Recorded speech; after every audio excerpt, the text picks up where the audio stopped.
Hi, Cooper community. This is Colleen Evans, the Dean of Students at Cooper Middle School.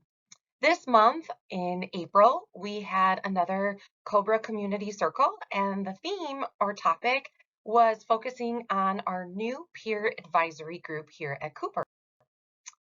And this really comes out of the restorative premises that restorative practices encourage people to be happier, more cooperative and productive, and more likely to make positive changes when those in authority do things with them rather than to them, for them.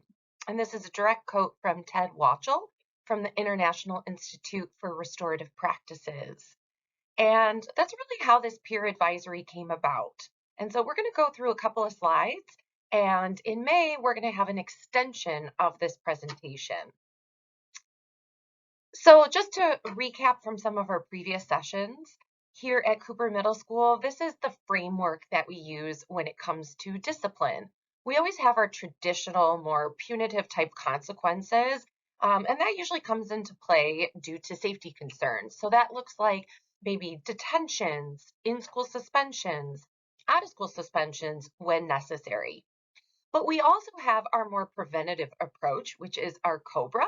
We use COBRA Cash to incentivize or reward positive behaviors with our monthly raffles. And then we also do social emotional learning. And then lastly is our restorative justice practices, where students sit in circle when harm occurs, and they have restorative conferences or conversations. Also with that are sharing circles, so building relationships with the adults and with the students here at Cooper. So these are always working together, all three circles. They need to be in constant motion throughout the school day. Just to go into a little bit of one of our policies here in Illinois, Senate Bill 100 was actually successfully passed in January of 2015. And the premise of this SB 100 is really to minimize exclusionary discipline practices, such as suspending students out of school or expulsion, and to increase the use of non-exclusionary. So again, going back to the three circles, the more social emotional learning or restorative practices. So let's get into what is peer advisory and who serves on peer advisory. Well, first of all, peer advisory is something that came out of a couple of specific incidences where students they served a consequence and they reflected, but we really wanted them to hear from their peers and to be asked some questions by their peers. And so what we did was we formed a group of 6 8th grade students who really are leaders here in the building. And they come together and they ask students from 6th grade or 7th grade a series of questions. These are very restorative based questions, and we'll go through those in a moment here in this presentation. Also, the student who has had a discipline consequence will come with a presentation. And so they need to present to their peers and then be able to hear and have a dialogue amongst the students. I, as the dean, kind of sit back. I do facilitate when necessary, but this is really for the students. Just kind of tying into that first quote is that we are not just talking about it and giving a consequence and moving on, but we're actually trying to heal from the behavior and learn from the behavior. So like I said, there are 6 8th grade students currently who are on our peer advisory.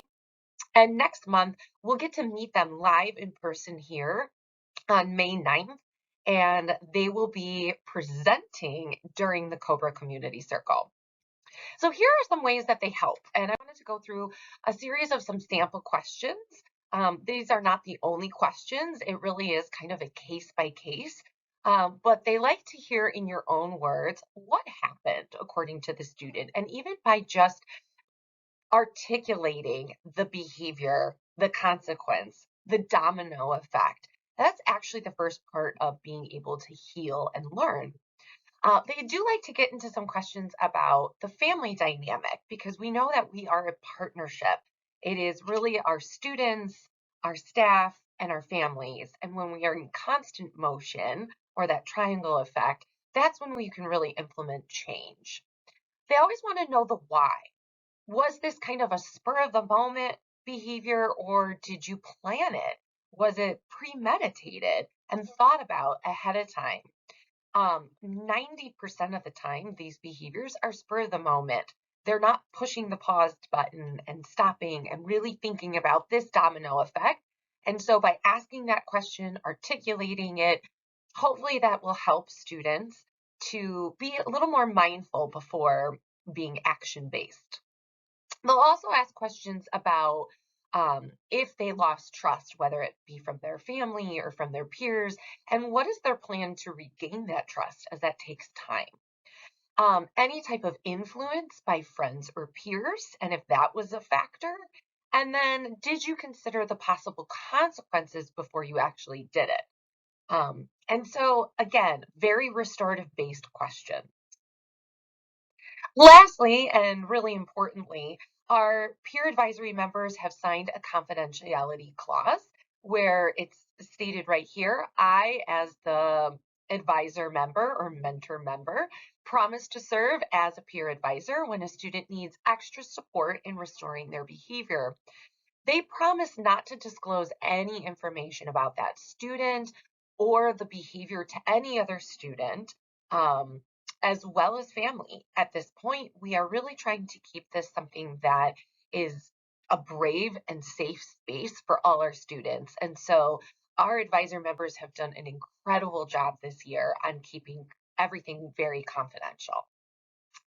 Well, thank you so much for taking a couple minutes to watch this presentation. Like I said earlier, on May 9th at 6:15 in the Cooper LMC, we are going to hold our last Cobra Community Circle for this school year.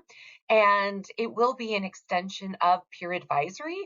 And where we're going to go with that next year as we welcome our new school resource officer here at Cooper. So if you can make it, we would love to have you attend. Thank you so much. Have a wonderful day.